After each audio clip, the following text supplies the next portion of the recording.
All right. Here we go, back again on the other side of the coin. All right, we are back again on the other side of the coin. Yeah, baby. Took a day off yesterday, as some of you guys would have known. I was in Matisse's channel on Thursdays morning. All you can eat Chelsea, that's where I'm at. And I was feeling a bit under the weather. Still am a little bit under the weather, but kind of recovering. So I had to take a little bit of rest, which was great. But I'm back here. I want to talk to each and every one of you guys again. Obviously, I've got Taryn here, he's a regular member and he's going to do madness for us next season. Just stay tuned for that. But yeah, before we get into the whole topic and whatnot, live chat, thank you so much for joining. As always, smash the like button. Quite a few people already here. So smash the like button. If you're here for the first time, subscribe as well. We've got people like Declan in Ireland. Declan Ireland is he. Declared is he. Mohammed Atil is he. Patrick is he. The Undertaker is he. The Undertaker, WWE. We've got it all. Darren, my man, how you doing? Yeah, it's good to see the Undertaker in the live chat. I love it. I honestly love it. I knew he was going to be here sometime, but I'm not too bad. I mean, hay fever's somehow come back, and yeah, I'm dying, but we move. And yeah, like you said, not feeling too amazing, but I'm really excited to talk Chelsea with you always, Miz, and the live chat, obviously, great live chat. So yeah, gas to come on. Brilliant. I can see it, man. The hay fever's got your eyes all puffed up. I've got a runny nose as well, so you might see me doing that every now and then. Should have had a tissue paper near me, but it is what it is. Yeah, man, look, still quite a lot of people flying in as well. Sutharsen's here as well. Ladies and gentlemen, look, we're not going to talk about, Erling Haaland. That news is going to continue on, and I'm pretty sure we're going to get many more opportunities to talk about it. Nothing really big to talk about Erling Haaland besides the fact that that is Chelsea's biggest interest. The Hakimi thing, I think it's gone, guys. It's done and dusted. It's gone to PSG. Apparently, Chelsea weren't even in the conversation, which, baffles me. So I don't even know why that whole hype was all about in that case. But today, guys, we're going to be talking about Billy Gilmour. Apparently, there's a loan situation brewing. He could be possibly going to Norwich. And then we also want to talk about Ruben Loftus-Cheek and Bakayoko. Apparently, they'll be given an opportunity by Thomas Tuchel, which is, we need to digest this information as to how they may fit in. But first of all, Billy Gilmour on loan to Norwich. Taryn, for me, I kind of thought I wouldn't mind keeping Billy as the fourth choice midfielder. So you got yourself Kante, Kovacic, Jorginho, and then Billy as the fourth. And he would have got game time because, let's face it, players like Kante and Kovacic, they seem to pick up that odd injury here and there. And then Billy would have got some game time. And I think after getting that man of the match performance against England, I thought he was so good in that match. Maybe Thomas Tuchel would have seen that, maybe we give this boy a bit more chance next season. But the conversation is that he's probably going to go on a loan to Norwich. And the reasoning behind that is that they want to make sure that he progresses, he develops properly, that he doesn't just sit in the bench and, doesn't get game time. The whole idea is to get regular game time. First of all, what's your thoughts about Billy leaving on a loan? And then we'll talk about the Norwich situation as well. Yeah, I have a few different things to say about this. First of all, I'll say the system we play, we need probably 4, 5, 6 midfielders to, we have a lot of running in our system. So when someone gets injured, we need to have an adequate replacement to come in. And you could say Gilmour, maybe for the last few seasons, he's not been, playing enough to maybe say that he's a title-winning maybe midfielder. I know some people might be offended with that, but I don't think he's maybe had enough experience to be playing for a team who's going to be competing in 6, 7 trophies next season, in my opinion. So, yeah, I think a loan, Thomas Tuchel apparently likes Daniel Farke as a manager, the Norwich manager. They work together at Dortmund. He's a gegenpressing coach who plays quite expansive attacking system. So Gilmour, I wouldn't be mind. Also, there's a point about him playing in a double six for Norwich, which Thomas Tuchel really favours that particular midfield kind of dynamic. So if Gilmour's playing in that particular gegenpressing double six, then he could come back with 35 plus games under his experience next season. And Norwich, they played a few seasons ago in the Premier League. They were poor, but they did play attacking football. They didn't sit back a lot. They weren't like a low block team like your Fulhams, where Loftus-Cheek went, where Ampadu went to Sheffield United. They do play a good style of football. So I think Gilmour will get a really good year under his belt. There's a lot of debate. Should he stay to work under Thomas Tuchel so he can understand what he needs to do to to really play in the Tuchel system. But the thing is, Daniel Farke plays a very, very similar system to Tuchel. Yeah. So it's not like he's going to a random club and just for the sake of it. He's really going to develop a lot, and he will be made their main player in that system. Everything's going to go through him. He's going to be the main player to keep them up. And yeah, I think it's going to be a really good loan. So I'm really excited for it personally. That's my opinion. Yeah, man. No, I'm actually quite happy with this. I was getting worried that, look, if he does go on a loan, it has to be the right level of club that plays possession-based football, will make sure that all traffic goes through Billy Gilmour, because he's the type of player. He's not going to be someone who gets the ball and just lob it forward. Like, there's going to have to be some sort of build-up sort of team that likes to play from the back, possession-based style. So looking at Norwich, I'm pretty sure you probably remember this, Taron, from the couple of seasons ago when they were actually in the Premier League and then they got relegated. They played some good attacking football. They played from the back. They wanted to build up. They had some neat passes. Cantwell, Buendia. Obviously, Buendia is now going to Aston Villa. And then they had Timo Pukki. So, they had a good structure. So I'm quite happy. And as you said, Daniel Farke, like he's a particular manager that has similar sort of values as Thomas Tuchel, the German background, gegenpressing, as you said, counter pressing and whatnot. Billy will suit this. My only thing is I hope Billy does get to play regularly. That's the thing. I hope he doesn't have to go there and be benched for a couple of games and then gets a game here and there. I really hope that if he's being touted by Daniel Farke, that he actually gets to play him, that he actually sees him as a very important player. Because honestly, Taron, the last thing I'd want is a player like Billy Gilmour going to Norwich and actually not doing what he needs to do. Talking about the whole Norwich situation, I mean, if it does happen, are you gassed? Like, are you excited to watch Norwich next season? And how amazing would it be if they get to stay, in the Premier League, they survive, and Billy Gilmour plays a big part in it? Like, how gassed are you about that? Very gassed. Yeah, I mean, when players go on loan, for example, I watch a few Sheffield United games to see Ampadu. I watch Fulham games to see Loftus-Cheek. I think most Chelsea fans like to do a bit of secret scouting, like they're working for Chelsea behind the scenes and like updating football Twitter.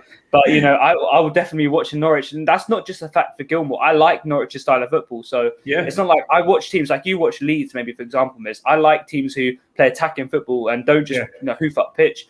And so I'll definitely be watching Norwich. And if Gilmour is pivotal to them staying up, finally, Norwich have been known as a yo-yo club in the Premier League, for the last 10 or so years. So if they stay up and Gilmour's a big part of it, one, he's going to come back the next season and have a real shout of starting under Thomas Tuchel. And two, he's going to be rated even highly by different clubs, different managers, and teams are going to be fearful of him next season when he potentially comes back to Chelsea. They're going to maybe put an extra man on him to press him up high. That'll open up maybe Kante to run him behind, maybe some other players to run him behind. So yeah, all I can see from this loan is Gilmour getting a really good Premier League pedigree. Yes, we know this guy is going to be one of the best midfielders in the future. We know we've seen it against Liverpool and everything. He's naturally a baller. Well, it's not a joke that he keeps getting man of the match awards. Do you know what I mean? Like, it's really not a joke.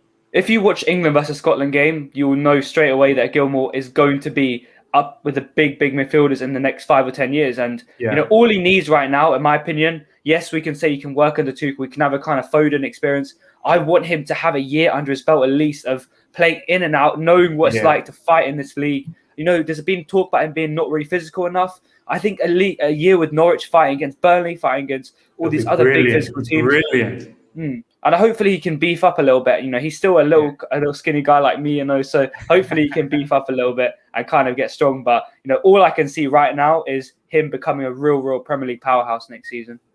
Do you know what? You're so right, man. I mean, it will be so interesting to see him play in a particular team that's going to fight on a day-to-day basis against other teams to survive. I think he will relish that opportunity as well. Like, he would really look forward to it every game week. He will be absolutely thriving to come across some of the opposition players and really put them in their place. This comment here from the Undertaker CFC is well really important. Norwich play with the double six, the same as us. That's why he's going there. That's fantastic. Do you know what I mean? Double six. I think a single six sometimes could get a bit tricky, maybe even for a player like him. Maybe down the track, he could possibly play as a single six. He's got the athleticism to go side to side, go box to box as well. But for the time being, I think a double six will perfectly suit him, a partner to play with. I'm not quite sure exactly who that partner is in Norwich, but it'll be it'll be someone called Oliver Skip, who's had a really. Is he like a physical player? Yeah, he's like Tottenham loanee. He's a really physical, like technical midfielder. It could be a really, really tasty pivot. Yeah, that's very good, man. I'm really looking forward to that. I want to talk about this as well. I hope Billy goes out on loan and comes out like a variety. That's the other thing, right, Taryn? He could possibly have such a great loan, hopefully. And then off the back of that, next season when he comes up, he's just going to feel like a brand new, ready to go, buzzing player. Do you know what I mean? Like, as opposed to just hanging out in the bench. Look, I wouldn't have minded, like, obviously declared here, saying I feel like Gilmour would have got more game time at Chelsea unless there's a plan to get midfielders in there. And this is what I want to talk about now. He would have been dropped in the pecking order. Let's actually talk about this now. I think it's perfect. We've obviously explored the fact that Billy going on a loan to Norwich is probably not a bad idea. It's a very good club as well in terms of the way they play attacking football, possession-based football, German coach, gegenpressing style and whatnot. But this one right here, Taryn, is the next point. Is this an indication now that Chelsea are looking to perhaps get a DM, and that's why they've already let go of Billy Gilmour, because they want to make some room for the upcoming player? Or do you think not really? I mean, when you look at the options, right? You look at the options. It's Declan Rice, who's the number one pick. And then there's Chermy, who we've been linked with. Declan Rice apparently seems like another one of those complicated deals with Haaland's situation that's going on. Very expensive deal. West Ham doesn't want to let him go. God knows how we're going to get this done. Literally, we're about 3 weeks away from preseason. We're literally 3 weeks. So I'm not really sure how that happens. But what's your thoughts, my man? I mean, are we clearing up some room for a new player? Or do you think maybe some of these other players that we're going to talk about soon, Ruben Loftus-Cheek and Bakayoko, I don't know, Mason Mount played in that pivot last season, a couple of games as well. I'm just throwing ideas out there. I don't want to see that. But what's your thought process happening at the moment?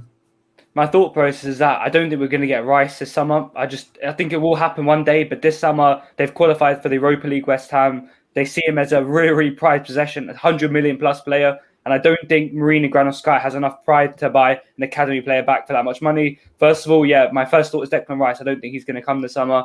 There's been a lot of talk that recently, I think yesterday it was surfacing that Tuchel was willing to give Loftus-Cheek and Bakayoko a go, which I will discuss later on. I know they're on the background there, so we'll talk about them later. But, I think my thought process is that they're going to be given a chance to see Loftus-Cheek and Bakayoko in the summer. If they're not too impressed with them, then they're really going to push for Tchouameni. They're going to push for maybe, I don't know, that guy from Marseille, Kamara, someone like that. Kamara. They're going to maybe, so first of all, my thought process, they're going to look at Loftus-Cheek and Bakayoko and maybe Gallagher and see if they really fit the profile, in pre-season against Tottenham, Arsenal, all these games. If not, fair enough. They'll try and loan them out, use them as squad players, and then push for a new GM. I don't think it's really realistic to right now be focusing on position that already could be there. We already have these players. We don't need to really invest too much money when Loftus-Cheek could be the one. Bakayoko, I know that's very out there, but he could be a fit in Tuchel's system. You don't know that yet.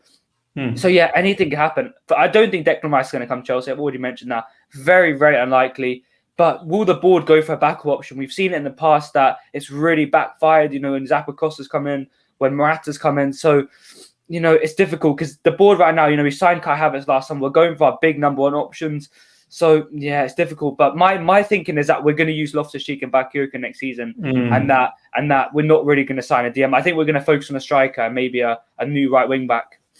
Yeah, man. And you know what? This is perfect segue now. Let's talk about those other options. And I also want to say the Athletic has literally about 4 or 5 hours ago has dropped an article saying that Thomas Tuchel is looking into some of these loan players that we had last season to bring them in as backup players this season. And he's already put the marker down, Taryn. He's saying that we better start in a flying manner. He doesn't want a slow start. He wants to make sure that, the Super Cup and then obviously the first match against Palace, he wants to be absolutely flying, because if we don't start well, you know what's going to happen. City already in the live chat. A lot of people are saying, I just checked in the football Twitter as well, they're going to splash the money on Grealish. Looks like Grealish is probably going to be, England record signing for about £100 million to Man City, because they're probably not going to get Kane. That's what they want to bolster their squad with, Grealish. Maybe they may even get Kane. Who knows? So someone like City are really going to start off with a bang. And if we don't keep in track, then we're going to be falling behind. And our fixture in the beginning, Taron, is looking pretty saucy. I think there's Liverpool, there's Arsenal, there's Spurs. So it's looking quite tricky to start off with. So in the article, the Athletic article mentions that some of these loan players will be given an opportunity. They'll be looked at, because some of the players, the key players, the ones that start, they're not going to be coming into the team straight away, because obviously they're part of the Euros, and then after that, they're saying that they probably have they should be having 2 to 3 weeks off. It's optional; they can come back, but they're probably going to go away for a holiday, right? Players like Mason Mount, players like Reece James are not going to return back to the club straight away as soon as Euros is finished. So the article was saying that some of these players, Ruben Loftus-Cheek, Bakayoko, they probably are going to get an opportunity to impress Thomas Tuchel. So let's talk a little bit about Ruben Loftus-Cheek, first up, right? Some of these comments here from Declan in Ireland is also saying, if Thomas Tuchel is willing to let Billy Gilmour go, then that points to him bringing Ruben Loftus-Cheek, Conor Gallagher, or Ethan Ampadu. Ethan Ampadu is another one, all of whom would be fairly happy to play fourth midfield for season role, I reckon. So, Tam, let's talk about Ruben Loftus-Cheek first up before we talk about Bakayoko. Where do you see him fit in this current system? Because I tweeted something yesterday saying it would need to have a systematic change. For me, it would need to be a formational change. I don't know if I can see him play as a double pivot, one of the pivot players under the current system. And I don't know if I can see him playing as an inside forward, because the caliber of players that are playing inside forward, which is Mason Mount and Timo Werner, at times Ziyech, and then in the double pivot, you got yourself Kante, Jorginho, and Kovacic. Very much players that are good with the ball. Build up from the back, press resistant. I mean, what's your thoughts about Ruben Loftus-Cheek? Where does he fit in? Yeah, that is a fair point, and I get it, but I actually disagree with both. I think he can fit into both roles, and my opinion on this is, I know Kovacic and Loftus-Cheek were playing in the three under Maurizio Sarri, but it was usually Kovacic or Loftus-Cheek starting. It'll be Kante, Jorginho, and then it'll be rotated between Loftus-Cheek and Kova. So that strikes to me that they're quite similar in their kind of approach. They're both press resistant. They're quite strong. They cover a lot of ground. They're both physical. And I think Kovacic is probably the closest to Loftus-Cheek, I might say. I say Loftus-Cheek is more potent in front of goal. He's better in the final third. So if Loftus-Cheek is paired next to Jorginho in this system, Jorginho can kind of sit back, allow Loftus-Cheek to kind of destroy everywhere, be box to box, and score more goals. And I actually think that could benefit us if you think about it. We've mentioned our lack of goals and assists from midfield. I don't even think Kovacic and Jorginho have even got, apart from penalties, they haven't got even one assist or goal at Thomas Tuchel. So maybe Jorginho's got a few here, there, you get what I mean. But Loftus-Cheek could be that player who could really bolster us and get us that extra 5-10 goals from assists and goals per season, which could take us to, further in different competitions. So, that could be interesting. In an inverted forward role, we saw it in the Brighton game at the start of the season, last season. I mean, he was really poor playing further forward next to Timo Werner. That was probably the last. I don't think he enjoys playing with his back against the defender. He likes to get the ball in front of him so he can drive. Yeah, exactly. And, I think he can play an inverted forward role. Maybe not. Obviously, Timo Werner is a very, very different kind of player profile to him. Kai Havertz, he's tried to play that before. It hasn't really worked for him. So, it's interesting. But for me, I see him playing in a double pivot next to, not even N'Golo Kante, next to Jorginho. But then you think, is he going to get there ahead of Kovacic, Kante, these other players? Is he going to be a forward choice? It's an interesting debate. The Lazio debate, as Matt Ball has put here, it could be more likely for him to go out alone. But we'll see in the summer what Tuchel will think of him. Obviously, Tuchel has plans for him. The Athletic article said that Tuchel wants to see what these players can do. He clearly has an idea for Loftus-Cheek. It's not like he'll think, let's just bring him in, this random guy, and I'll see what he does. He has an idea where he wants him to play. And you know what? Tuchel. Last season, Thomas Tuchel has praised Ruben Loftus-Cheek in the media when they asked him, "What do you think about Ruben Loftus-Cheek?" He's like, "Yeah, people in Germany admires him a lot." Exactly, and that's what I mean. He definitely sees an idea for him somewhere in his German brain. He sees a Loftus-Cheek somewhere fitting in the system. Same with Bakayoko, who we'll get into in a second. I don't really think Bakayoko really is much as Loftus-Cheek, but I think there is something there in this pivot that he can really explore, and he could get us more goals and assists. So, yeah, Kovacic, maybe he's not as consistent as we need him to be the whole season. You know, he'll play good for 5-10 games as we saw at the start of Tuchel's reign. Then he kind of went missing, had an injury, then had a bit of difficult form. Loftus-Cheek can then come in, get us some goals, maybe fight for his place, make Kovacic play even better, make him fight for his place even more, and cause more competition in them places. So, yeah, I see him playing in the pivot, in the inverted four roles. We have Ziyech, we have Kai, we have Hudson-Odoi, we have Werner, we have Mount. Especially not any of these players I see him getting in over from what I've seen from Thomas Tuchel. So, yeah, the double pivot, if Gilmour goes out, then we need one player to fit in there. And, you know, Gilmour, yes, he can play there, but I think Loftus-Cheek can really fit into there personally.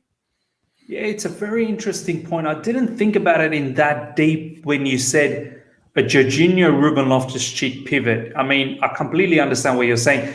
Jorginho stays deep, register sort of style, you know, makes sure all the traffic sort of goes through him. And then Ruben is, you know, the destroyer, the box to box, you know, can help out Jorginho as well as the second player to receive the ball.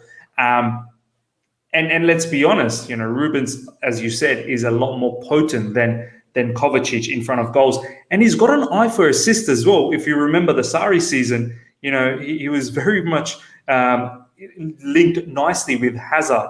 So but I guess the question is, Taron, I remember having some of the Fulham guys last season when we had the Fulham matches coming up and we wanted to do the preview with them and whatnot. They weren't very impressed with Ruben Loftus-Cheek. Do you know what I mean? Like, and I've seen a couple of matches for Fulham. He wasn't the greatest. And he barely even started for them. I mean, how do you see that loan? Like, do you now go, like, do you sort of reward him off the back of that? Or do you say, well, how can I reward you? You didn't have the greatest loan. You're going to have to bust your backside to get an opportunity in this team. We're the Champions League winners. We're European champions. You need to dislodge some of these players that just won the Champions League. Like, it's a big deal. So how do you see him rise up to that occasion? Listen, I'm going to be honest, and Matt Ball is probably going to be fuming at this, but if Thomas Tuchel didn't come out and say that Loftus-Cheek was one of his favourite players in the Athletic article, I'd be saying definitely this guy has to be sold or put on loan because, you know, last season's loan at Fulham, I know it was probably seen as an injury kind of relief season where he's kind of getting back to full fitness, but I really saw that as a really disappointing loan. He couldn't get in over Harrison Reed, Zambo and Guisa, you know, not Josh Onuma, like the Decordova Reed. It looked like a waste of a season for me. I think if he stayed at Chelsea, it would have been better for him. But, you know, Thomas Tuchel really likes his player profile. And that's what, you know, we've mentioned European champions maybe can't get in over some of these players, but our European winning manager wants this guy in our team. So he clearly sees something about him that he thinks, I think that I can get the best out of this guy. Yeah, I'm very, very sorry, Matt. He can get the best out of this guy. So, yeah, it's going to be difficult for Loftus-Cheek this season. Let's not think because Thomas Tuchel rates him, he's going to be instantly starting every single game. He's going to have to fight in pre-season to prove every single minute he's on that pitch against Arsenal in the pre-season, against Tottenham, against whoever else will play, I don't even know. Then he has to really perform to the best of his ability. And, you know, like I said, that loan, in my opinion, is setting back a season in terms of getting into this Chelsea team. But, you know, Thomas Tuchel rates him, and that's why I rate him and so much. And I back this manager with all my heart, everything. Whoever he wants, I want. So, yeah, I really think, very sorry again, I ruined your day. I might as well just leave now. But yeah, I think, no, I'm not saying that. I mean, I really rate Loftus-Cheek and Thomas Tuchel rates him. So, like I said, he'll really fit into that pivot. And in that Kovacic role, he could be a monster, you know, get us more goals and assists. But like you said, Miz, that Fulham loan was really, really disappointing, like, for me personally. Yeah, man, I expected a lot, man. I thought he was going to be Fulham's best player. Like, I thought he was going to start every game, really help Fulham out. And you know what the crazy part is, Taron? That Fulham team played good football under Scott Parker, man. They really did. It wasn't as if, like, they were a rubbish team. It just got unlucky, man. Honestly, they just got really unlucky with so many draws that they had. And that's why, I've got the similar feeling towards Ampadu. It's like, how can I reward you? I mean, I know maybe you got a bit unlucky with the Leipzig loan and also the Sheffield United. You didn't get enough game time. But off the back of that, how can I reward you in this team? Like, this team is European champions. Do you know what I mean? You need to dislodge some of these champions. It's not a small talk at all. Do you know what I mean? It's not a small talk.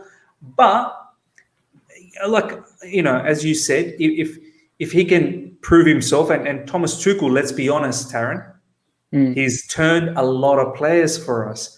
Antonio Rudiger under Frank Lampard and Antonio Rudiger under Thomas Tuchel. Two different players.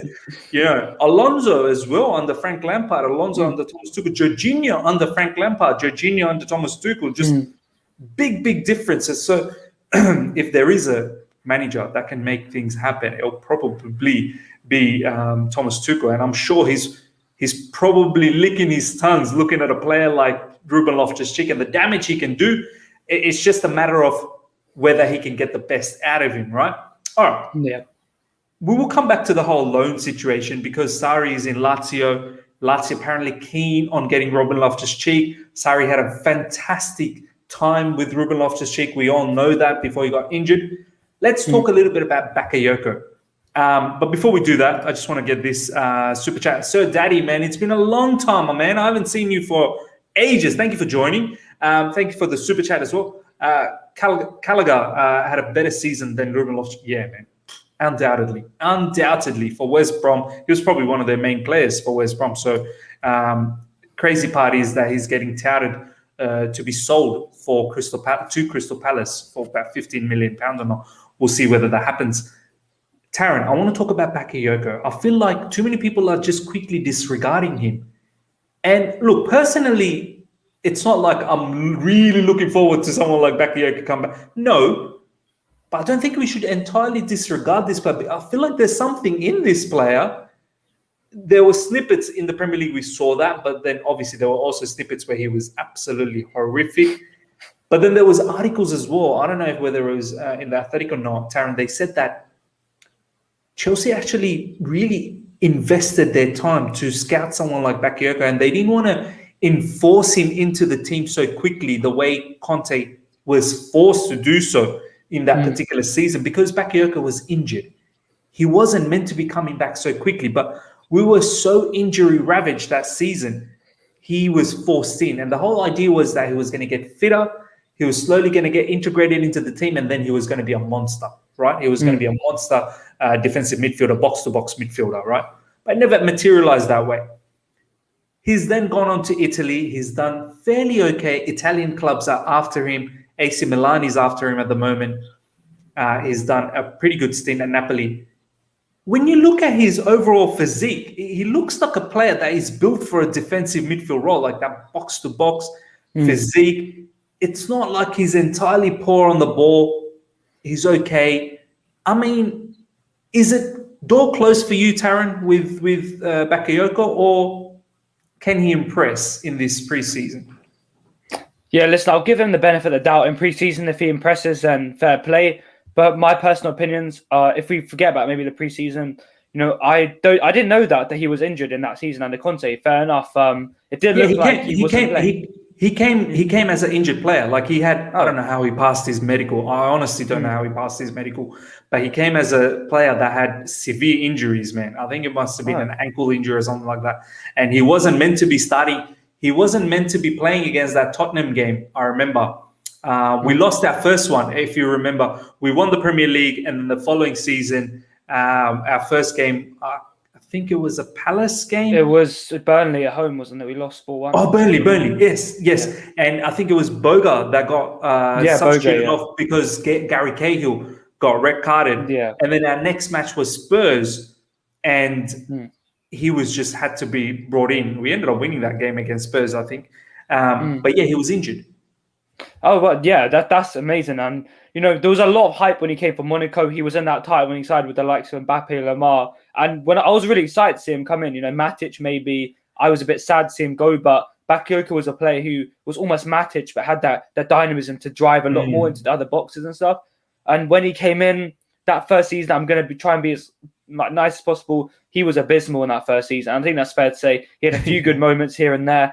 But apart from that, he was getting red cards against Watford, losing the ball, passing to sideboards, making Kante look like a bad CDM. It was a dreadful, dreadful first season. I feel for him. I really do. Because like you said, the board wouldn't just scout a random guy, pay the big bucks for him, for him to be a crap player. It's not really it. So I don't, Bakayoko, if he comes back into Chelsea, from what I've seen, I'm going to be a bit wary for him. I don't really want him to be starting as many games as he did back then. He's probably going to have to be a rotation player in the squad, maybe for Kovacic, Georgie, and Kante. But is he going to want to be that player who's going to be a backup? He's coming into his prime now. He's probably going to want to be playing first team football week in, week out. So I don't think he's going to want to be a backup to 3 different DMs. So, Bakayoko, his loans as well. At Napoli, he didn't have an amazing loan. And at AC Milan, he didn't have a great loan. So, these last 3 years, I was expecting a really good loan where he'd, really prove that he could play into the side. And it's not like Loftus-Cheek, who's had 1 season where he's injury. Gallagher, who's had 1 season. He's had 3 years, maybe 2-3 years, to really develop and prove himself. And it's worrying for me to see a player who's not really proven his worth in them last 3 seasons. Does he deserve to play in this squad? Like you said, a Champions League winning squad. I think Loftus-Cheek, in my opinion, has more worth to play in this squad than Bakayoko at the minute. And the player profile, like you said, it looks like a Premier League, like perfect player to play in the Premier League. He's physical. He can play box to box. Not bad on the ball. He puts his heart and soul on the pitch. But next to Kante in that pivot back in 17-18, it really didn't work. I don't know what it really was. It was in a 5 at the back system as well. In a defensive system, let me remind you, where there's less possession. In the possession-based system that we're playing with gegenpressing, where players need to be running, a lot and doing a lot. Like the stats here, I think these are Bakayoko stats. I mean, look at this now: 2 goals, 1 assist, 32 appearances, which isn't too bad if you think about it.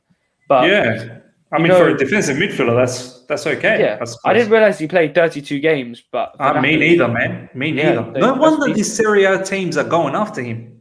Yeah, exactly. But there's no real teams going for a permanent transfer. They're all going for loans, which doesn't look great on him personally. Europa League run. If you look at this, he scored a goal here and there. 44 appearances in the last season is really good. I'm not gonna lie, that's really changed my mind a little bit on him. But I think that means he's not injury prone either. It looks like he doesn't get injured that much either. Yeah, I think he maybe could improve from that injury. But Miz, I actually want to get your opinion on this as well, because I've said my point. What do you think about Bakayoko, and do you want him to come back in next season? It's a really interesting. I just want to know your point. It's a really interesting topic as well. Yeah, man, 100%. It's an interesting topic. Look, I don't feel as strongly as others. Like, for example, Matisse. I was talking to Matisse yesterday, right? And he was like, nah, I don't want any more opportunities given to Bakayoko. See you later. Get it sold. But for me, I mean, honestly, Taron, he's 26. I just saw his age as well. He's 26. As you said, he's coming to his prime. The stats, as we just saw in the Serie A, like he's playing games. He's not getting injured. I wouldn't mind seeing him. I feel like that physique of a profile, surely from his issues that he had in that first season with us, hopefully he's matured and he's understood and he's corrected some of that. Yeah, look, I wasn't probably that impressed of Bakayoko in Frank Lampard's first season, the transfer ban season. I don't think Bakayoko was that great in that particular preseason either. And then obviously then he got loaned out. But this preseason, Taron, I'm not going to just shut the door because, as you've already mentioned, Billy Gilmour, as we've talked about, he's going to go. So there's that one position still left for a midfielder to play rotational base sort of in this particular team. I don't mind a player like Bakayoko or Ruben Loftus-Cheek. I don't want to shut the door off for them right away because I feel like there's a lot of things that you can still take from someone like Bakayoko. Do you know what I mean? It's not like he's an out-and-out rubbish player. I mean, why would Serie... The only thing I can say, Taron, and this is where I want to get your thoughts now, is it because the pace may be a bit slower in the Serie A? That's why he suits there, that he gets a bit more time to think, whereas maybe in the Premier League, he won't get that much time. There will be teams pressing real hard. He will need to play the one-touch passing. I don't know whether he's capable of the one-touch sort of play that he probably needs to do under Thomas Tuchel. Is that a bit of a worry? Or, I mean, I've not followed Bakayoko, to be honest. I haven't seen him play in recent times, but have you? What's your thoughts around the 2 different leagues that he's been part of? Yeah, like you said, the Serie A is more of a tactical league. There's more possession-based football, interchanging. It's not as high-intense pressing as the Bundesliga and the Premier League, where teams are literally charging everywhere you look. There's probably 3-4 players on you, and you're forced to pass the ball out. And that was Bakayoko's issue in the first season. Was Nemanja Matic in the season before, he was probably pivotal to us winning the Premier League. He was so composed on the ball. Kante would be that destroyer, and Matic would control the possession from the middle. And when Bakayoko came in, he did not look comfortable when pressed. He would kick the ball out, like I said, to the advertising boards. He would give the ball away cheaply. He would just get angry at 1 minute and then just lose his head. So I think the possession thing is a big issue for me. I haven't seen him.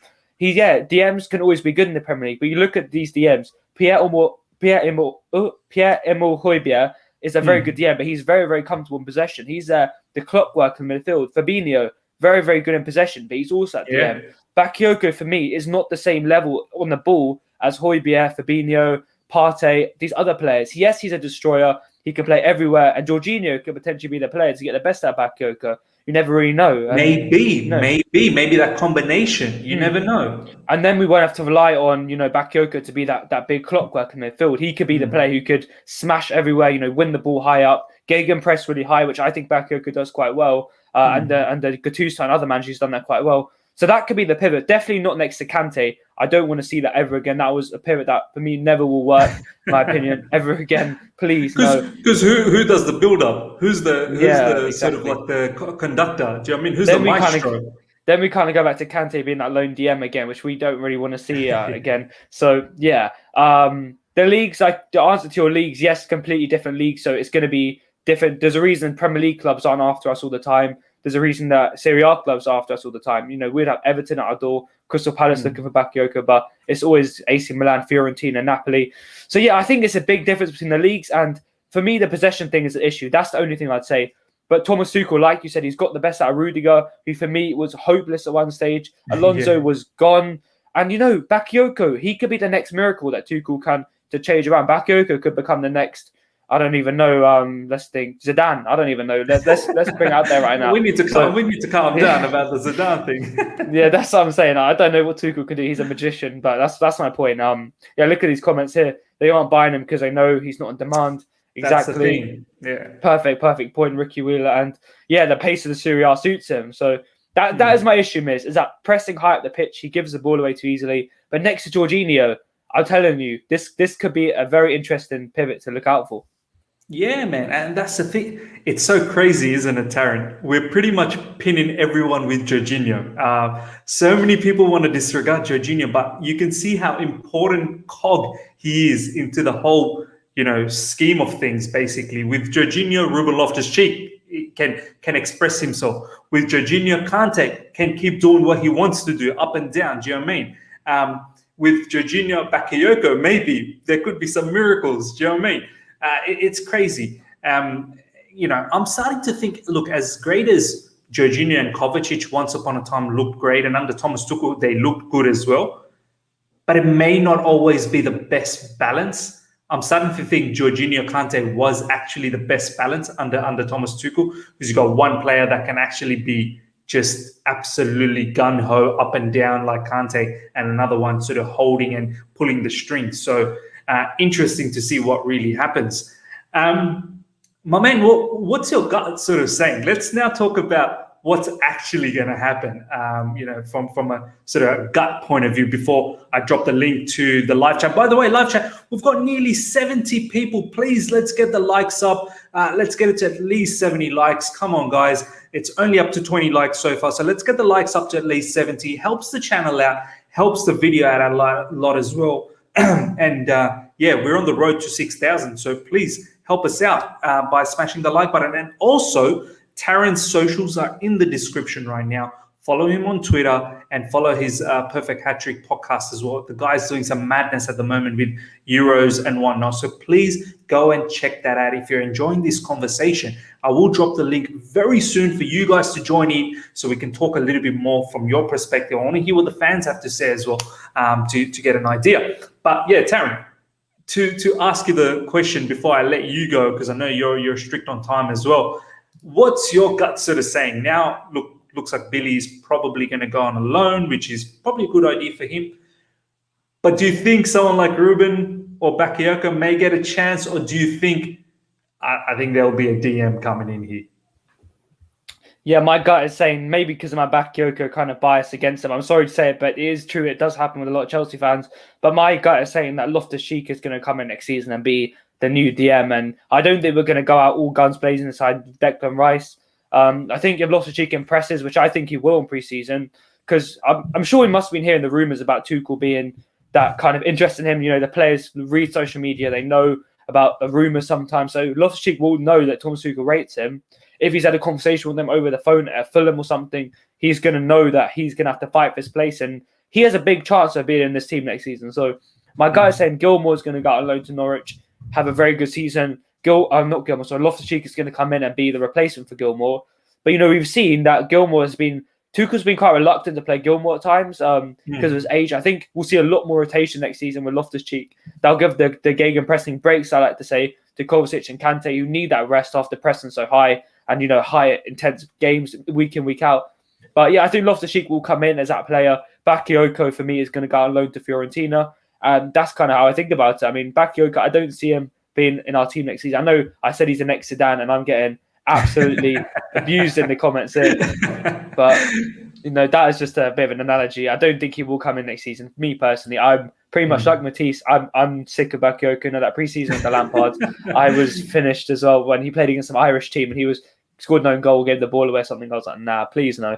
And yeah, I think Bakayoko pre-season wasn't good. Nah, that was absolutely awful. And yeah, I think Loftus-Cheek will be in. I'm really happy that Matt Ball, and not just for Matt Ball, for myself, I think Loftus-Cheek will come in next season and be in our pivot and maybe in the front three as well, because he's quite versatile. It's not like he can just play in the pivot. As you know, Kovacic, you don't see him playing in the front three. You don't see Jorginho playing in the front three. They're strictly pivot. But I think Loftus-Cheek can play different roles. He can even play a false nine, in my opinion, if we need him to. He can play in many different roles. And Crystal Palace, I think he played as a striker at times, didn't he?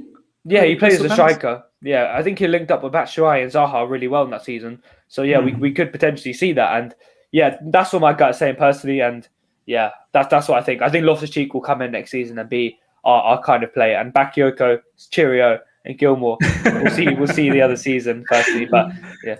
I love that. Bakayoko, cheerio. But yeah, I think I have to agree with you as well, man. Ruben Loftus-Cheek comes across a particular player that Chelsea don't want to give up. I mean, he signed a 5-year contract extension. I'm pretty sure it was a 5-year new deal last season. And then he went on a loan. But yeah, Taryn, thank you so much for your time. I'm going to bring in Roy. But yeah, Taryn, my man, thank you heaps for your time. I'm sure we're going to see you again very soon on the channel. Take care, guys. Bye. Have a nice day. Bye. See ya, my man. See ya. All right, Roy, let's bring you in. How you doing, my man? Yeah, fine, Miz. So I don't think Loftus-Cheek is gonna get another chance because if you see last season, he never did well at Fulham. That's my point here. So unless we are missing out on Haaland or some big targets, I don't think we will be going out all out for a DM. That's my personal take on this. What do you think? I mean, you know what, Roy? I can't disagree with you entirely, because this is my ideology that how can you have a loan like that and then we reward you to be in the first team? Like, that's the way I've sort of thought about Ampadu as well, that as many may say Ampadu got unlucky, but whatever the case is, I mean, it didn't work out. I can't reward you now. This is a bunch of European champions here that you're going to have to dislodge. So I do get your point, but then I also have to look at Ruben Loftus-Cheek, Roy. He provides something different than Kante, Jorginho, and Kovacic. Like, there is something different. Yeah. He has that drive with the ball. What Jorginho doesn't have a drive. He's got goals as well, Roy. He's got goals. Yeah. He scored goals in that Sarri season, right? The Sarri season. He was pretty good in that season. But after his injury, he never did well at Fulham. Right, so I don't see how after such a disastrous season we can just put him in our team right now and fix the issue. I mean, what would you want to do if you don't keep him in the team? Are you looking to loan him again to prove himself, or are you looking to sell? Loan to a better team, not Fulham, but a better team. Somebody who's playing the Premier League this season. Right. That will be my idea. So, and secondly, if we miss out on Haaland, then I think we will be going all out for a DM, and that depends on the Haaland situation. If we spend a lot of money on Haaland, then we might not have the money to go out for a, expensive DM and all. Who's your DM choice if you are going all out for a DM? Declan Rice, of course. Wow. Okay. You like him, or is it more the fact that Chelsea's linked with him? Like, is that your first preference? I have followed a couple of West Brom games. West Ham games this season, and I kind of liked him because he provides something that Jorginho does not provide. He provides some physical thing on the center of the park. In the pivot, we lacked that physicality from Jorginho or you say Kovacic. They were not that kind of typical physical block in that pivot area. So Declan Rice, I think he provides that. Whether it will work for us or not, that's a next issue. But I think he will be a good choice, and he can also play the center back. If we are lacking a center back or have some injury issues, we have to cover a lot of match. He can also fill in the center back role also. That's a plus point, because we might not need a backup center back because we have Declan Rice who will fill the DM role, and as well if in smaller games or if we have some injuries, he can play the CB. Yeah, no, look, I completely respect your thoughts around that, man. Obviously, you probably would have seen sometimes what I have to say in regards to the options, other options that are available as well. But no, I appreciate your comments and thoughts. Roy, thank you so much for your time. I've got so many people lined up in the backstage, so I'm going to slowly start bringing them in. Thank you heaps, Roy. Thank you, Mitch. My man, Matt, how you doing? You got yourself on mute, man. I'm good. How are you? Good, my man. Good. Well, how? I mean, I don't know if this is coincidental. We're talking about Ruben Loftus-Cheek. We're talking about maybe giving him another chance. And I see Matt Vaught on the show. Like, I mean, it must be written in the stars. Do you know what I mean? I got a little sensor. As soon as someone talks about Ruben on YouTube, straight away on. The notifications are buzzing. Look, Matt, let's get straight into this, right? I know it's going to be very difficult to take the emotion out of it, but I want you to take the emotion out of it and think about it logically, right? Thomas Tuchel has been, the article literally just dropped like 5-6 hours ago. And he's been said, like some of the inside sources that's connected with Thomas Tuchel has said that he's going to be giving some of these fringe players an opportunity in the preseason, the likes of Ruben Loftus-Cheek, Bakayoko, and so on and so forth, to allow them a chance to impress. Thomas Tuchel has really admired someone like Ruben Loftus-Cheek. He said it in the press conference. Like, you don't see him talk about anyone. Yeah, he's talked about him. Billy Gilmour is possibly going on a loan to Norwich. I mean, what's your thoughts? Get a new DM, or possibly Ruben can fill in that midfield void? I mean, I would be extremely happy to have Ruben Loftus-Cheek in the starting lineup once again, just to sing the Ruben Loftus-Cheek song all over again. But in my honest opinion, I do honestly think a loan for Ruben is the best thing. To go to somewhere like Lazio and really do well somewhere, and then when he comes back, he's not fighting for a place. That place is nailed on. I think he can do that. I think people are pushing him down because of the loan spell at Fulham. I think I understand why people say that he didn't do well in terms of performance, but the period of time he was out, the injury he had, just staying fit for that season for me was a success in its own.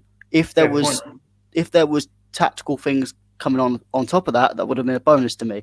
But I always thought the Fulham loan was a bit wrong move for him, because I just didn't think it suited him at all, and I proved to be right in that aspect. Okay, let's explore that a little bit, because you're saying that you didn't think it would suit, but for me, it felt like I thought it was, a London club. Fulham actually played good football under Scott Parker. They just got so unlucky with some of their results.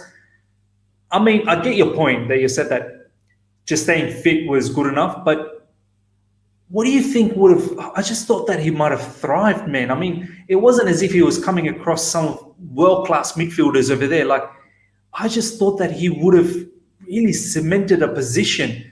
I mean, what do you think that's something that Scott Parker just didn't get out of him? Yeah, I think it was just one of them things. Obviously, the part of that obviously being London, the free attractive football that Scott Parker played at, well, that was all nice and good. But I think the problem is you also had the point that he was playing as one of them front three inside forwards, which, as you said, doesn't really suit Ruben too well. And Fulham was also a team, because they were a relegation candidate, they rarely had a lot of the ball. And Ruben is a guy that likes to have a lot of the ball. And the whole team on itself didn't have a lot of the ball. And even then, there was other players such as Lookman, etc., who would take more of the ball more than Ruben Loftus-Cheek. He wasn't the key part of the team. Whereas at Chelsea, I know there's big stars, but Ruben will take that ball from the midfield and he will drive forward and create them attacks. He just didn't really have that. He was working way too far forward for me. Yeah, fair point. So you're saying that you would like to see him go to someone like Lazio, you know, someone linked, because Sarri's over there and Sarri's done a madness with him. I've got to be honest, man, and I'm pretty sure you'll probably agree with this, Matt. That particular season, Ruben Loftus-Cheek under Sarri, honestly, I started believing that this guy's going to be one of the best midfielders in the world. Like, the way he was linking up with Eden Hazard, the way he was so dynamic in the middle, box to box, assists, goals, the lot, the finishing, everything. He was just magical, man. Even in aerially, he was a beast. But then obviously the injury happened. So would you like to see this link up with Sarri, maybe reignite his career again, you know, bring back those old memories? Yeah, well, I think obviously him and Sarri do have a good relationship, and Ruben Loftus-Cheek has previously now spoken recently saying that Sarri was the best manager under him. I remember people saying the first half of the season that Ruben wasn't getting played enough, but he come out and said, well, I need to tactically learn, and he did. It wasn't the fact that he was being unfairly dropped. And I just think it would be a great story to go to Lazio under Sarri, who got the best out of him, to get the best. It would actually be a mad story, and then come back into the team. Yeah, it would actually be. I just think even with the players that are being linked to Tuchel, Rice, etc., the players we've got in the squad, none of them offer what Ruben Loftus-Cheek can bring in. So even if you do get a Tuchel next season, even if you have a Billy Gilmour in the squad, there's still a space. Obviously, there'll be a lot of players, but there's still a space in terms of that quality that Ruben has. And if he can get that back, like he was under Sarri, Kovacic, for example, because Ruben is back fully firing, for me, I'd sell Kovacic. You know what? You're right, man. We don't have a profile like Ruben Loftus-Cheek in midfield. We really don't. And as you said, even if we get someone like Rice or Tchouaméni, they're not the Ruben Loftus-Cheek type. So I do want to ask you before I let you go, Matt. Do you have any hope, though, that if he does stay, that maybe Thomas Tuchel could do a madness on him? Yeah, I think Tuchel, you know how good tactically Tuchel is, and I think he can get the best out of a lot of players. We've seen it currently. He's got the best out of a lot of players that we thought were going out the door, Christensen, Rudiger, etc. So I think he can do it. I just think under Sarri, he's going to get a lot more game time than under Tuchel. He's still going to be a fourth choice here under Tuchel, and that means I want Ruben to continuously get this continuous game time, because that's something he's rarely got under his career. That's the fundamental problem, I think, that's been with Ruben. For one reason or another, he's just not got consistent game time, and that's why last season I was happy that he actually got the consistent game time for once, and he played a full season without getting any injuries.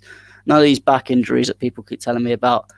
Hasn't got a reoccurrence of the ACL injury, the Achilles injury, and it'd just be nice for him to go out and learn all the things he needs to learn. Because if everyone keeps going, oh, he's 25, he's not a youth player anymore. Yeah, we'll let him go have that full season to have a learn with Sarri, get as much development in, and then bring him back in the squad when he's at full potential rather than half potential. I love it, man. I love it. Matt, honestly, thank you so much for your time. I'm going to bring in some other guests as well. I love it, man. I want to keep seeing you in this channel, man. Brilliant. Yeah, I'll try and come on a bit more often.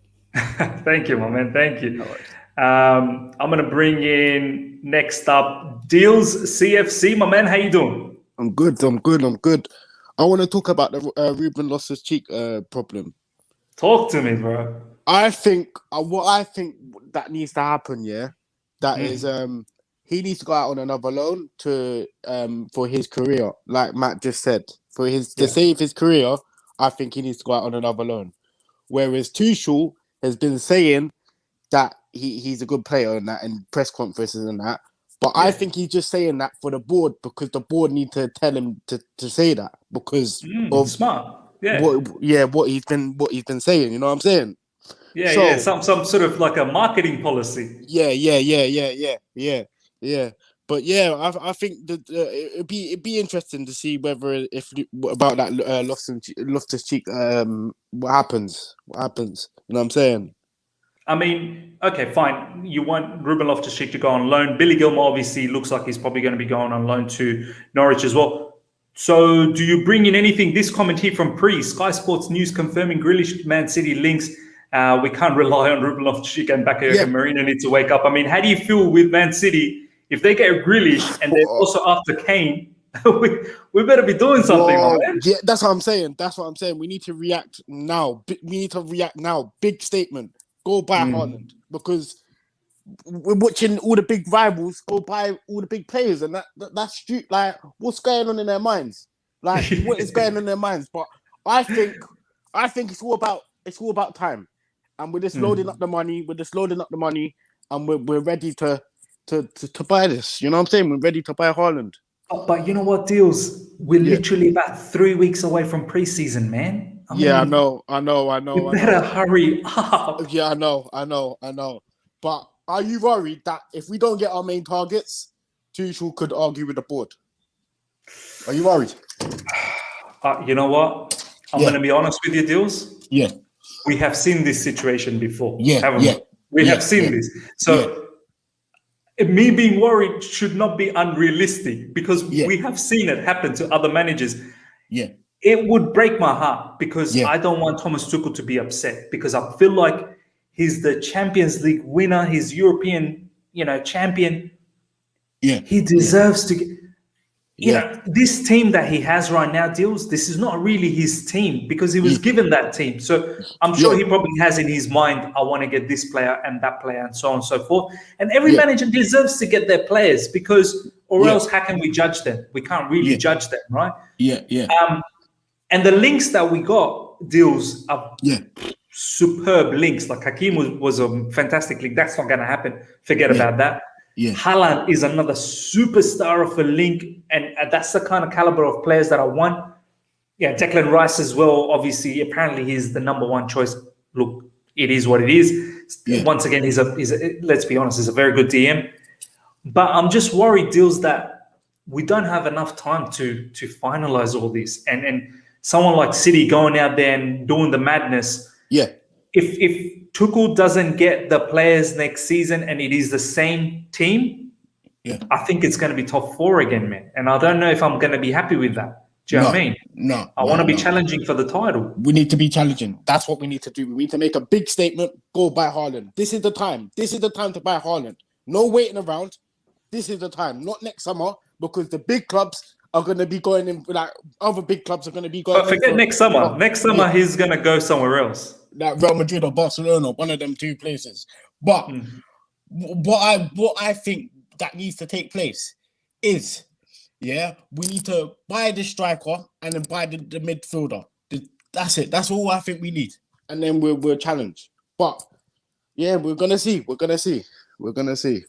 I love it, man. I'm gonna clip this particular video and put it on my Twitter and tag Chelsea. Now listen to what Deals is saying. Break the bank now. Make a big statement because look what Man City are doing and look what Man United are doing. They're going to buy Sancho's, they're going to buy Grealish's, and they're going to go buy Kane's, and we're there sitting down watching. No, we need to make it happen now.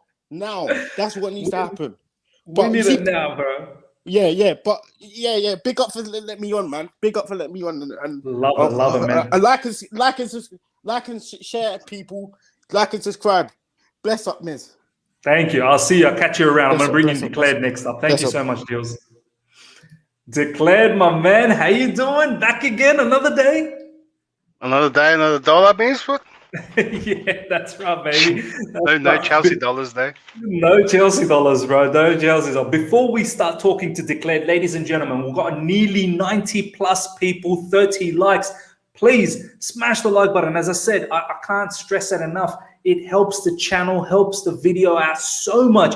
If you enjoy coming into this particular channel and you love having the discussion, you love the community that we're building together, smash the like button and let's progress together, get to 6,000 subscribers, and then we go on to 10,000 hopefully next season. So yeah, please smash the like button.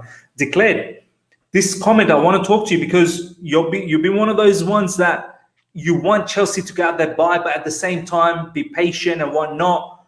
I do want to ask you, though, I don't know. I was trying to find out, is this for real? Has Fabrizio Romano actually tweeted out that it's done? Because I can't see it. There's a lot of news on it. A lot of people reporting it. There's a lot of news. Look, at the end of the day, Man City, they're not mucking around. They're serious. See, I mean, Declared, do you think I know what you said the other day, which was quite reasonable. You said that we are here for the long game. We're here for the long run. We slowly build up and whatnot. But if Man City go out there and do a madness like that, get a Grealish, get a Kane, Man United's getting a Sancho. I mean, are you feeling a little bit up and down? Yeah, because the Kane talks are still there too. Imagine Kane and Grealish. Might as well just give him the league almost and give that combo. Well, when I saw your title, I was like, the accountants are going through the budget bin again too, with our loan players. Look, none of these loan players actually screamed out that we got to get him back. They didn't have a performance that we must get this guy back in. He's got to be in the team. So no one had that. And unless Tuchel's been told, look, you got to fill some of the gaps with some of the loan players so we can spend, because we're going to, let's say the intention is to spend big on Haaland. Maybe there isn't much left over. Maybe we're getting 2 big players. That's the plan, maybe, right? And maybe he has to work with some loan players to fill in some backup spots. Yeah. That could be the case. Yeah. So, but yeah, we got to make statements on it. And I think what I said about the long term maybe was a little bit taken out of context after, was it Andrew that mentioned that we don't have 3 years? Yeah. Well, the thing is that you don't build a team in 1 year. Do you know what I mean? Like to get to Man City status, that didn't happen in 1 season. That's a long process. For them to get at this point, right? The Grealish and the Kane is just cherry on the top. If Aguero was fit, there would be the Kane, right? And they don't, and essentially they don't really need Grealish. Foden coming through. So, but these are just just little extra big spices. These statements on because they felt the heat. They didn't get it. They're feeling the little bit of heat and they've thrown big money at it. But before Grealish and Kane, that was the benchmark, and they're making it even bigger. That's why I say it takes time. So that's why I can see getting the young players, and we're gonna look. We might look. You said top 4 is not enough. I'm in agreement. I think we're top 4, right? We're not going for top 4, which we're going to challenge. But if we end up top 4, I'm still happy. Yeah, of course. But I hope the gap between City, 2 seasons in a row, the gap was just too much. It was. You want to be challenging. We might not win it, but we want to be there. So, look, everything that we want is we want to progress. Every season we want to look better, and that's what I was actually talking about. So that's what we're doing. So so we're going to outlast Man City. And the other look, Man United are doing something similar. They got a lot of good young players, so it could be Chelsea. Did I say Man City? I meant Man United anyway. Are going to resurgence past people. Liverpool might drop off, right? And so might Man City as well, and some other clubs. So that was my example to it. But I mean, look at the players we're talking about now. Ruben Loftus-Cheek and. Let's be honest, Declared. I mean, how do you feel about the whole Ruben Loftus-Cheek possibly getting an opportunity? I mean, are you now the whole links about Billy Gilmour leaving? Are you one of those ones that do want to make a statement signing in the defensive midfield area with seeing what Man City is doing, or do you feel Ruben Loftus-Cheek, Bakayoko getting another chance? But I didn't think that we had a big issue there. like Jorginho. I'm sure we're still happy with Jorginho, Kovacic. Of course. Yeah, it's just Kante, probably need a bit more depth because Kante and Kovacic, they could get injured. That's the thing. They seem to get injured every now and then we're really stuck. And then we don't want to run down Jorginho again. You've said it many times. Jorginho look run down at the end of the season. Yeah, so that's why I'm looking at it a little bit differently. So would we get one of these loan players to be backups, right? And then is that the best thing for them? Like the reason they're on loan is for game time. Yeah. Now can these people come in and do a job? And that's the big question. Because without knowing so much, can they do a job? I was more thinking, like, remember how I said about Declan Rice? Yeah. Maybe a versatile guy that can play two roles if he can play centre back. And if we were to bring someone in, maybe someone that is not a massive signing, but that can play a centre back that can also play a defensive midfielder, just for that depth, right? Because I know who would you take? Like, I honestly don't think Loftus-Cheek can play that role. No, Loftus-Cheek won't be able to fill in CB, of course. But what he can probably provide is a lot more dynamism in the midfield, in the sense that he could provide assists, he can provide goals as well. Someone alongside Jorginho, he could be, I wouldn't say similar to Kante, because Ruben Loftus-Cheek doesn't have the engine of Kante and probably doesn't have that game know-how to get that many interceptions as Kante does. But then Kante doesn't have what Ruben has in front of the goals. Do you know what I mean? Ruben would be playing the top three, man, in the front three. Oh, you don't think he'll be in the pivot? No. See, if I don't know if he really enjoys playing, like, because the Sarri season, I think you were just going to say, he was more playing as a one of the midfielders, the right or left centre mids. Yeah, but he was the main mid before Kante to be up there, and that's why he was around the goals, and that's how he got goals, and he played link-up plays with the front three. So if he can almost play it inside forward, not as a winger. But that thing declared. He was more staying as a deep midfielder and then driving forward, more of a box-to-box. Whereas what you're saying is if he's an inside forward, I don't know if he's always comfortable, because I've seen him play last season where I think Frank Lampard used him as a winger in the first game against Brighton. And I know maybe he's just come back from the injury, but I don't know if he's always comfortable playing behind the like having his back to the defenders. Whereas he likes running at them, Exactly. He likes getting the ball and then running at them, whereas having the ball, playing his back behind them, it's two different style of football, do you know what I mean? And I'm not sure if that's the best way to get the juice out of Ruben. I kind of think of how Mount is playing. Yeah. So sort of a little bit more deeper. Yeah. Like, and he gets to run at the defenders, and he gets to link up, and he's remember some of the goals he scored too. That's what I mean. So you don't see Kovacic and Kante do that as much. They don't even get that close sometimes, right? Yeah. And that's why I think the difference is. But Ampadu, yes, but then Ampadu had a real bad season too. So and Gallagher maybe the same. So there's a lot of question marks, if you get what I mean. And how do we find this out? Like, if they're not going to get game, like, can Tuchel find this out in preseason? And it is a short preseason too. And then he goes, okay. And then I hope that the decisions come from, get someone from, if you can get someone from the loan, we can spend money elsewhere. And I hope that's the case. No, 100, man, 100. Declared, thank you so much for your time. I've got a few more people that I want to get to. My man, I love it, man. I hope you keep coming on. Thank you. Thanks for having me. No problems, my man. I'm going to bring in Victor. Victor, my man, how you doing? How you doing? I'm good. Good stuff, my man. First of all, before we get into our topic, how you feeling with Man City doing the madness? I'm not surprised, really. I'm not sure if you watched the Man City, the head of director after the Champions League final, how he went, we're going to strengthen, like next season, we're going to come back stronger. He was talking with a lot of force and conviction.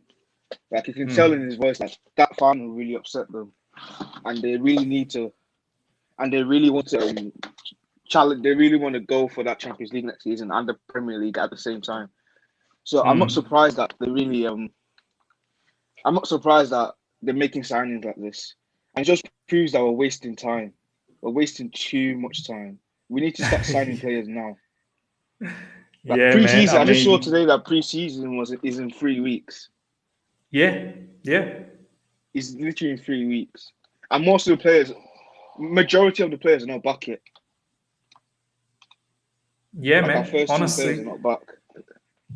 Like, So and we're not going to have the first team players back either until probably start of the season. So, because they're going to take a bit of break after the Euros, and we've got a lot of players in Euros, man. Close to 16 out of 17 or something are in Euros. I mean, getting back to this point now, obviously, Man City, they're doing a madness. I mean, are you at a point where do you with Billy Gilmour going on a loan? Do you give Ruben Loftus-Cheek a chance, Bakayoko a chance, or you thinking, now, you know what, enough with these chances, we need a statement signing and match Man City? Why not give him a chance? Like, if there's one manager at Chelsea Football Club that I would say we should give a chance, we should allow players to give a chance to, it would be Thomas Tuchel, because he is a good manager. He develop players at PSG, at Dortmund. He made Aubameyang the person who he is. Aubameyang who they sold for a lot of money. So why not just give him the chance? Let's see. After a few games, you could tell where Ruben Loftus-Cheek and Bakayoko could be, and if not, let them go. No, fair enough. I mean, doesn't mean I'm not opening to letting them go. Yeah, look, I mean, it is a small pre-season, and they would really have to impress so quickly. But it's such a cutthroat, business that we're in, that you don't get that much time to impress, and you really have to take your opportunity. I mean, so from that perspective that I just said in regards to Man City going out and buying some superstars, it does worry you, but not for this particular position. You're saying that if Ruben Loftus-Cheek or Bakayoko can get a chance, why not? Like, you're not worried that we definitely need a Declan Rice in this situation here. We definitely need a Tchouaméni. You're okay with giving Ruben and Bakayoko in this particular position and probably strengthening elsewhere, yeah? I'll say still try and get Declan Rice, because it's not a guarantee that Ruben and Bakayoko will be world class when they come back. So, I'm a big Declan Rice fan. I'll take Declan Rice any time of the week. Declan Rice is my number one option in that position. It's not, and I don't know why people are so reactionary on that England performance. Like, Southgate is not the best player, not the best manager to deal with a player like Declan Rice. He exposed him too much, and I think Thomas Tuchel would hide those exposures like he did with Jorginho and did with Kante and did with Kovacic. So if there's one manager I feel that can get the best out of Declan Rice, would be Thomas Tuchel, and David Moyes. Like, any competent manager really will probably get the best out of him. So I say still get Declan Rice if things don't turn out as much as we think. It's going to be a mammoth. It's going to be a mammoth deal to get over the line. But look, he is apparently Thomas Tuchel's main target for defensive midfielders. So let's see what happens. I still believe there are other options that we could probably get before Declan Rice. But it is what it is. Victor, my man, thank you so much for your time. I do want to bring in the next guest. Hope to see you again, Victor. Heaps. Thank you. See you soon, mate. Take care, my man. Bobby, how you doing? Hey, Miz. Hi. I just saw you streaming, and I'm off work this morning, so I thought, man, let me just try to catch up with you. Thanks for letting me on your stream. Brilliant, man. I always like having you, man. You're very balanced, and your opinions are very, very astute. It's good to listen to. But before we start talking to you, live chat, 40 likes. Let's get the likes up to at least 80. We've got literally 90 people here. So let's get the likes up to at least 80 likes, guys, if you're enjoying this conversation. And as I said, helps the channel out, helps the video out a lot. So let's get those likes up, guys.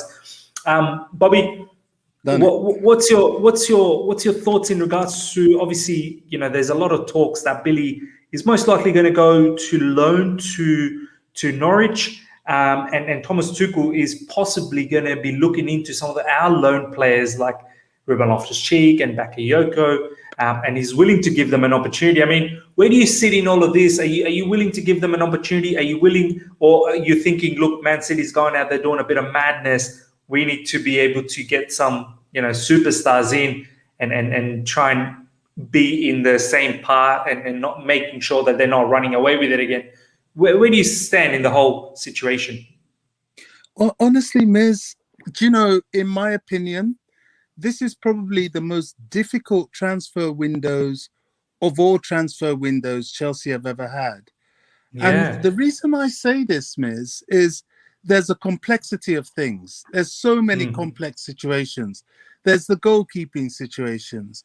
There's, I feel personally that there has to be some pressure on Marina Granovskaya. I've got no issue against her, but I think she's got to perform this summer, because she's got to sell some players. And so far, her sales have not been impressive. She's got to be strong enough to take some losses on deadbeats like Drinkwater and just get them out. If somebody pays 10p for them, take it and get rid, But she's also got to be a little bit stronger with some of our academy graduates like Tamori. The price we sold Tamori for is so disappointing, especially as you see how these other clubs are. I feel like that was daylight robbery. Demanding. That was daylight. That was daylight robbery from AC Milan. Yeah, that's so bad. No buyback clause, nothing. But that aside, there's many things we've got to think about here. The goalkeeping situation needs to be sorted. Chelsea always do their business on the quiet, which is admirable. There's probably a lot going on which really they don't let out in the media, and what's happening now is just people's speculation. I'm so glad that finally common sense came into the Hakimi situation and people found out that it was a lot of journalist talk, because Chelsea were just feeling around and didn't even get on the table to talk serious business in the first place. I just think what's going to happen here is Gilmour. I don't know. I really don't know. I listened to Graham Souness and I thought for once he made a lot of sense in that he feels that for an ex-Liverpool player, he thinks that Gilmour should be hanging around a winning team and doing a bit of a Foden and having his development that way. I would love that. I don't think that's bad. I think a little bit of an increase in game time, bearing in mind the sheer volume of games we have, we're going to have the kind of injury situations that we had last season. I don't think it's that imminent that he should go on loan. But having said that, we've got some of the loan army to come back. And we've got players, we've got to consider bringing physicality into that midfield.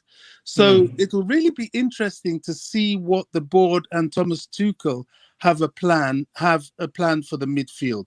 Are we going to buy? Are we going to use what we have? Can we use what we have to get what we want? I don't know. But I think somehow the cost of recruiting into the midfield is not going to be as much as the obvious cost, which is the forward. Chelsea do have to make a marquee signing this season. This summer? Are you 100% on that standpoint that striker as a marquee signing is a must? Yes, Miz, because you see, we've got to that point where this doesn't happen every day. We're European champions. We've had a project develop out of our academy as well as some experienced players. This is, at this point in time, perhaps the most attractive project in European football. And we've got to exploit that to get to that permanent level of dominance. Chelsea should be aiming for a consistency of dominance to fit with the project we've created with our academy graduates and the experienced players. And the final piece of that puzzle has got to be a striker. And these people are expensive. I heard the other caller talking about City doing a madness. Well, it's left to be seen. There's talk they're going to bid for Grealish. That's left to be seen. There's talk they're going to bid for Harry Kane. That's left to be seen. But they will do something. But I'm not really looking at them. I'm looking at us, because I think if we get Haaland in the door, we can sit at the table, the top table of Europe for some time with anybody. So it's going to be quite interesting to see how it all unfolds. But the board and Marina and the manager are going to be pretty busy people this summer, and they've got to make it work. And, I think Roman's going to get involved. I would not be upset if Chelsea pay 150 million for Haaland and come up with solutions in the other areas that we need strengthening, because we do need strengthening, and we have got the solutions in-house. Defense, we can bring in Mark Gurhey. Midfield, there's Ampadu, there's people Ruben Loftus-Cheek. They're players that we have that can come in, and it's really up to the manager to assess whether he's able to use them. And I have this sneaky feeling that he will be able to use them. We might end up only buying Haaland this summer, and boy, would that be a purchase. I think that would be a statement and a half. But to end the conversation with you, because I want to bring in the next caller, Bobby, how would your feelings be if, for argument's sake, hypothetically speaking, we get no one and Thomas Tuchel is stuck with the same team?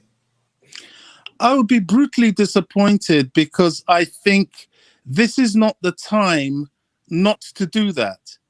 Do you see what I mean? There's no other time better than now, unless by some miracle we go and win the Champions League again and we're back in the same position again, which is a bit of a long shot. You've got to strike while the iron is hot. You've got to. And sadly, we're backed into a corner where we've got to spend big. 150 million on one player seems big, but if you look at the bigger picture, it's going to be what will catapult Chelsea for at least another 5 years with the squad we've got. So we have to wait and see. I have faith in my club. I think that they're working behind the scenes, trying to make it a good deal. But I think they realize they've got to spend. If they don't, well, they're just foolish. I have to agree, man. I'd be so disappointed if Thomas Tuchel doesn't get at least some sort of addition. He deserves it, man. He, as a European champion, he 100% deserves it. And we need to give him resources to compete. We can't not give him anything and then expect him to do miracles again. I think it was a miracle for us to win the Champions League. The squad was good, but let's be honest, it was probably never good enough to win the Champions League. But we did the job. But to expect it to happen again without any additions, I think that's too much to ask for Thomas Tuchel. And we shouldn't just be simply gunning for top four only. I think that should just be a normal thing anyway. We should be challenging for the title. Bobby, thank you so much for your time. I do want to bring in the next caller. I hope to see you again, Bobby, honestly. Bless you, mate. I appreciate you. Always watch you, Miz. You're one of my favorites. You're top man. Thanks for having me. Thank you, my man. I'll catch you soon. Bye.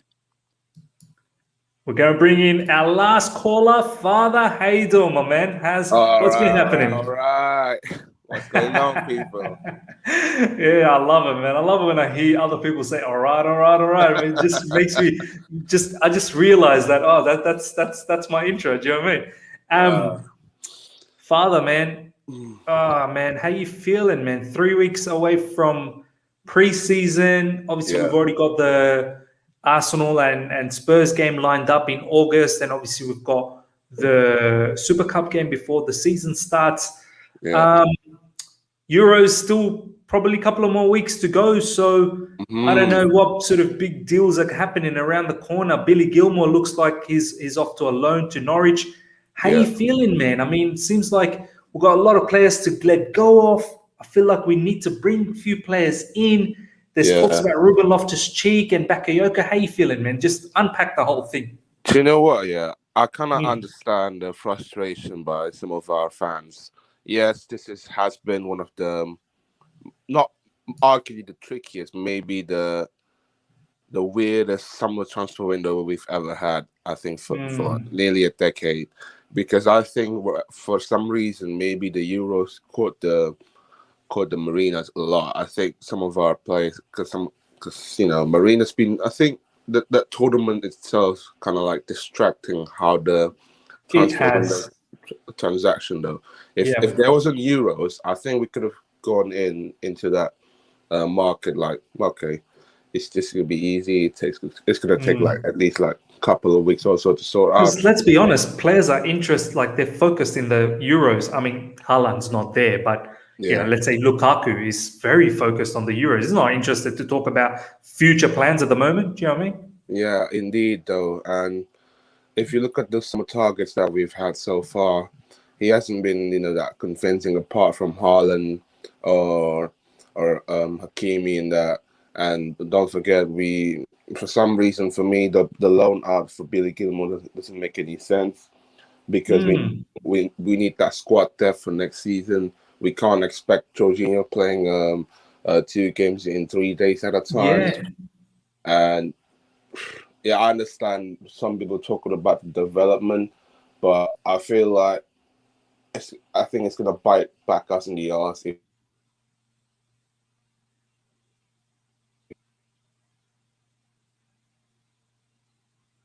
You there, Father?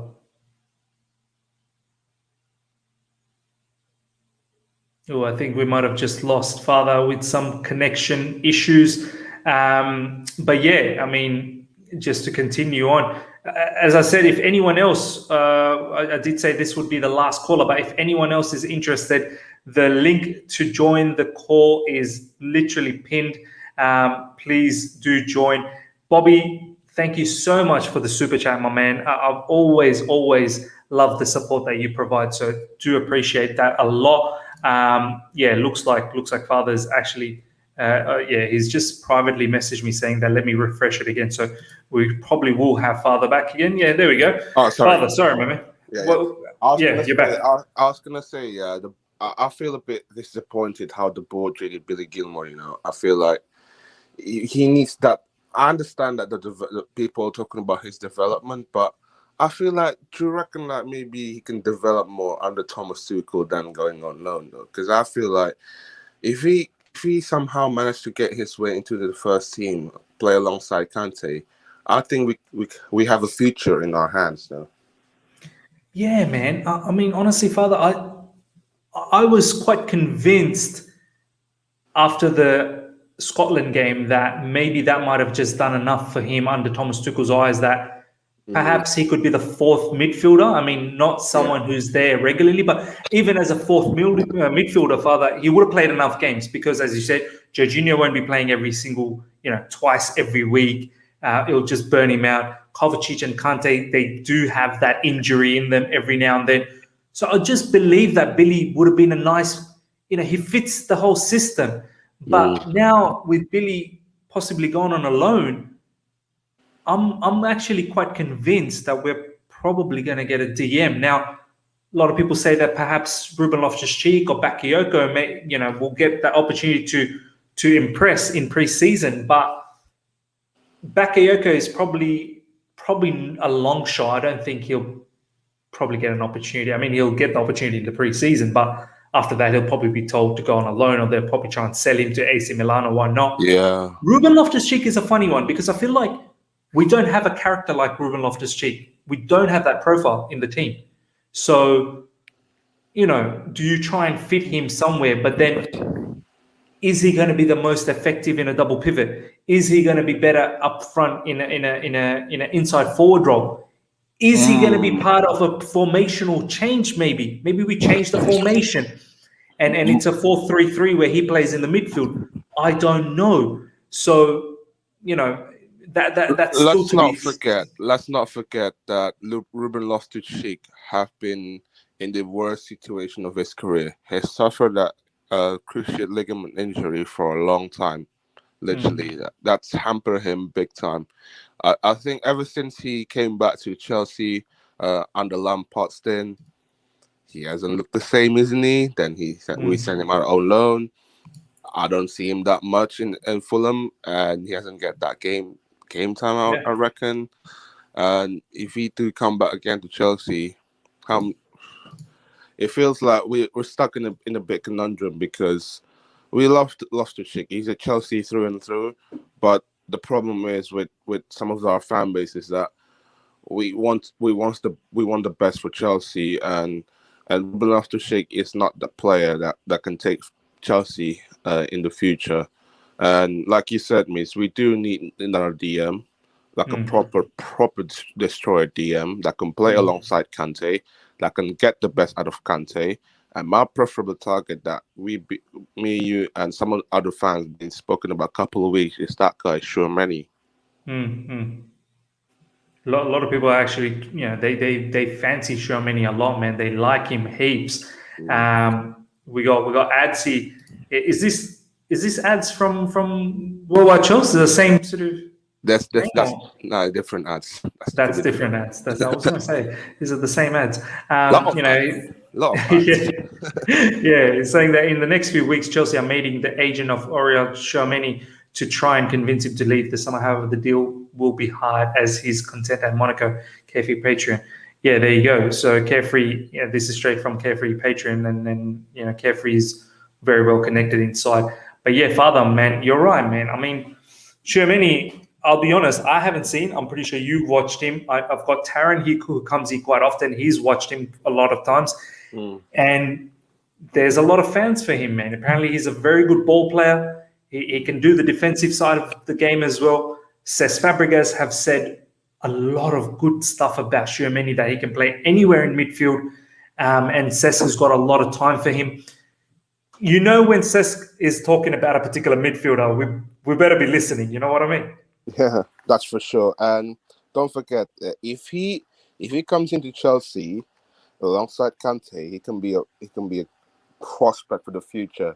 And the problem is for me, I don't have a problem with Tchouaméni coming to Chelsea. My problem is the timing of the transfer, and you highlight that comment in the next couple of weeks.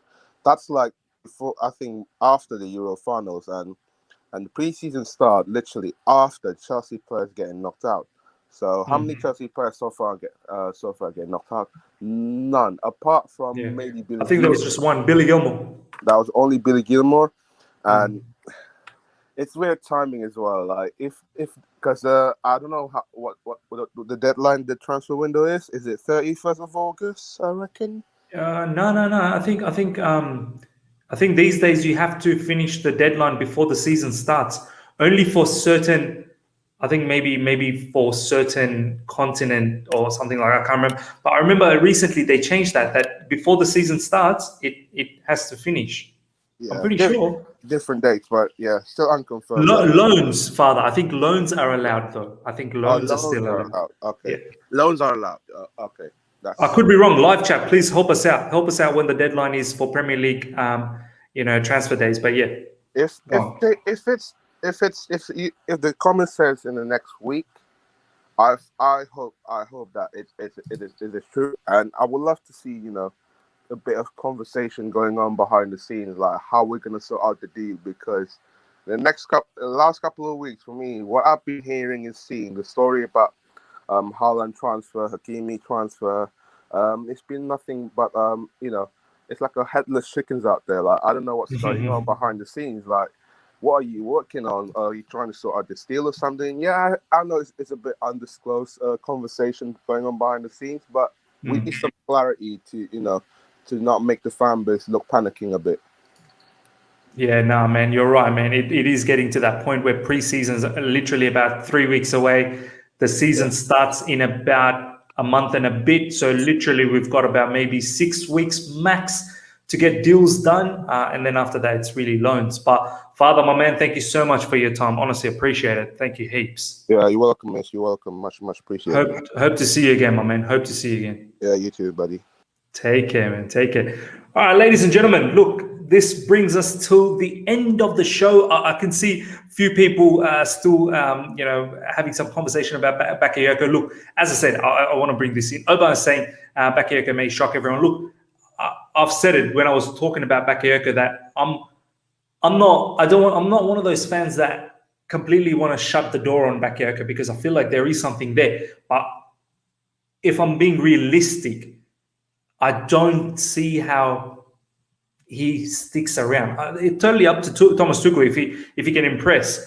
Let's not forget the fact that Bakayoko under Frank Lampard, when he had that preseason, he wasn't the best over there. And it could be one of those situations where Bakayoko probably suits the Serie A a lot more than the Premier League. But look, I'm happy to be proven wrong. For me, this team needs something. Obviously, Billy Gilmour is leaving, probably leaving on a loan. So we do need something different. So look, I'm not closing the door on anything. I'm not closing the door on Ruben Loftus-Cheek. I'm not closing the door on Bakayoko. And I'm also not closing the door on new purchases. All I'm saying, with Man United buying Sancho, most likely that's going to happen. With City buying, possibly Kane and Grealish, God knows whoever else, they're probably going to let go a few of their players. That we better be able to match up, because I don't want us to be falling behind. And I don't know if this particular same team, again, next season under Thomas Tuchel, will be able to get the same sort of juice that we got out last season, because you do need to refresh, bring in some new faces. That's why someone like Haaland, I think, would be fantastic. If that's the only signature for us, I'll be more than happy, because Haaland sets us up everything. Our biggest issue at the moment is scoring goals. So defensively, we're strong. Midfield, it's not like we're bad. We've been producing opportunities to score goals. It's just we don't have anyone to bang in the goals. That's the issue. See, if you get someone like Haaland or a Lukaku, I'll be happy, because that actually fixes a massive issue for us. Just to rely on Timo Werner and Kai Havertz, that's a lot of reliance, man. That's a lot of reliance. But yeah, ladies and gentlemen, we got to 60 likes. We still got nearly 90 people. That was one stage 110. Smash the like button. Please, let's get it to at least 90 likes. As I said, helps the channel out a lot. We're on the way to 6,000. So if you're here for the first time, subscribe. We will have another stream tomorrow, possibly around the same time, UK 11 a.m. Different topic. Let's see what the topic is. We'll work things out. We'll figure it out. You hit the notification bell so that you're notified as to when a stream is coming up. So yeah, once again, thank you heaps to so many people. I can already see, Omar. We've got Ricky Wheeler. Omar, the beautiful game is here. Subrajyoti Roy is here as well. Declared is still here. Thank you so much, guys. Honestly, Ads is here as well. The support you guys give me is immense. But yeah, until next time, guys, hope you guys enjoyed this particular show about Ruben Loftus-Cheek, Billy Gilmour, Bakayoko. I hope to see you guys again tomorrow, as I said, UK 11 a.m. Until next time, see ya.